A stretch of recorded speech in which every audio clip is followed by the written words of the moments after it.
Hello, crafty friends. I'm Lynn from Studio Kato, and I'm so happy you're joining me again today for another video, and it's a very special video. Today we are celebrating the 2nd anniversary from Crafty Meraki, and we are celebrating with an amazing YouTube hop with amazing products, and there is a great giveaway, like a really great giveaway. So I'll give some more information on that during the video, but let's get into creating this card. I am using the Croton Leaf die from Crafty Meraki.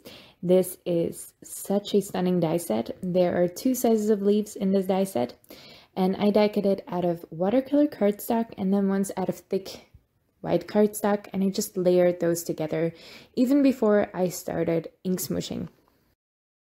So I'm smooshing some inks from my ink cubes, from my Pink Fresh Studio ink cubes, onto this laminated sheet of white cardstock, and I am smooshing the leaf down in there after I've added some water to really get the ink flowing.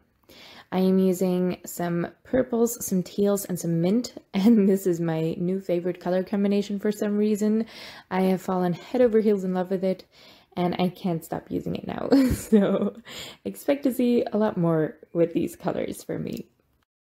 I am heat setting it in between, and this is where the stacked die cuts come in handy because they are a lot more sturdy to handle right now that they're stacked together. So the water doesn't warp it too much, the heat doesn't warp it too much.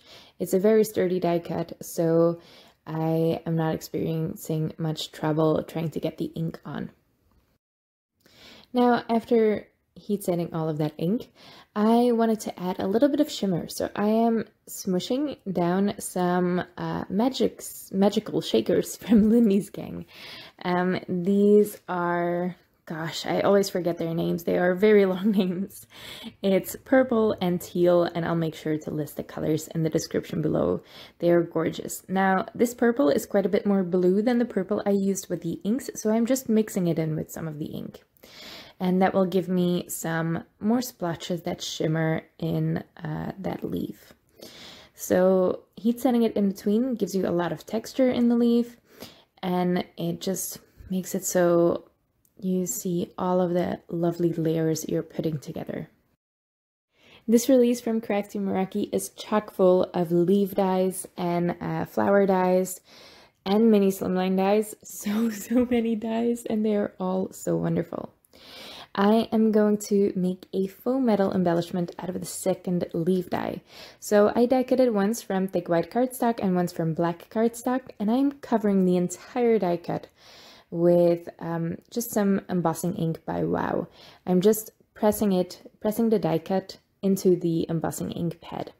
And I'm making sure it's all shiny, it's all full of ink before I sprinkle on my embossing powder. This is copper metallic embossing powder by Wow, and I thought it paired really nicely with that color combination. I'm going to heat set this, and I am going to repeat the process 2 more times. I think 3 is the magic number for this technique. You really want to stack on the embossing powder because that really makes it look like a molten metal. So it domes up and it drips down sometimes even, so you get rounded edges and it just looks so stunning, and it really does look like a metal embellishment. So you can do this with any metallic embossing powders. I really like Wow embossing powders, and I love the colors they come in. I only have Wow embossing powders, but anything you have in your stash should work for this. While sprinkling on the embossing powder and while heat setting it, I like to hold these die cuts with my reverse tweezers, just because I don't want to burn my fingers. You can use a clothespin for this as well, or even adhere the die cut temporarily to a longer piece of paper or something.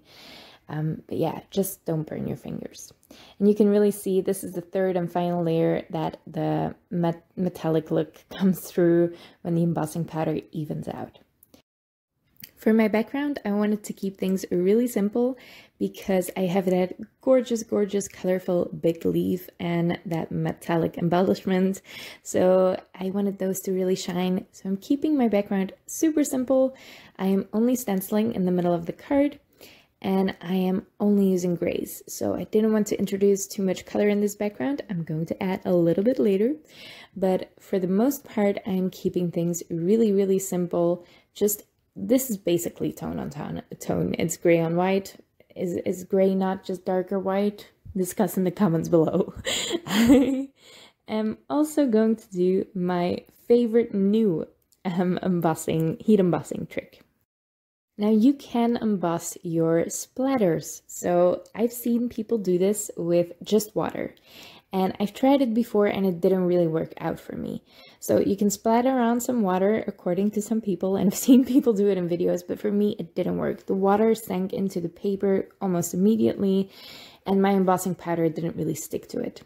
But if you mix a tiny, tiny bit of glue in your water, you won't have that problem. You can splatter it on and then sprinkle on your embossing powder. And it does take a little bit longer to heat set because essentially you are drying the water, you are drying the glue, and then you are heating up the embossing powder. But this is such a fun way to tie in the color you used on the embellishment or on your die cut in your background as well. Just some embossing splatters. It's so fun. Now I tied the leaves together with some string. I don't have a lot of string or yeah, I don't really have that many strings or things like that. So it wasn't perfect, but it did the job for this card. I would have liked something a little bit finer, but you use what you have. I'm gluing on the background on my card base with some Barely Art Precision Craft glue, and then I can put one piece of foam tape at the top of the leaf. The leaf had a little bit of a curve to it already, so I really wanted to keep it that way. So I just adhered the top of it, let the bottom curve down a little bit. And that just makes it look like it's really naturally on that card. I just really love the look of just dimension in one spot and have it gradually fade towards the bottom. I have added a sentiment from Pink Fresh Studio, and then I'm adding some gorgeous Meraki sparkle gems. This is the Celeste Green. In this release, there are 10 gems, 10 new gem colors, I think, maybe even 12. Now I'm not sure. There are a ton, and they are all so, so pretty. I couldn't decide which ones to use, but these shift between purple, teal, and some sort of green, and it's really light, so it just worked perfectly for this card. I love it. And the best part is, this YouTube hop comes with an amazing giveaway. There are going to be 2 winners. One of them is going to win $100 gift card to the Crafty Meraki store, and one lucky winner is going to win the entire release. How awesome is that? I don't even have the entire release. You can get the entire release. You can win it by leaving comments along the hop. So each comment on each video is a entry to the raffle, basically. So the more comments you leave, the more chances you have at winning. You can leave 5 comments on each video if you want. So just make sure you hop along, check out every video, leave comments all along the way. Tell us your favorite products. I would love to know because I definitely can choose. And I hope you also subscribe to all of the channels involved. There are going to be amazing creators along the way. So once again, happy birthday to Crafty Meraki. Thank you so much for watching, and I hope to see you next time. So yes, please check out the entire hop. The guests in this hop are kind of crazy. I don't feel like I'm supposed to be here. I am surrounded by amazing people and I feel very out of place, but very honored to be here. So I hope you check out the hop. I hope you subscribe to everyone, including me. Thank you so much for subscribing, and I hope to see you next time.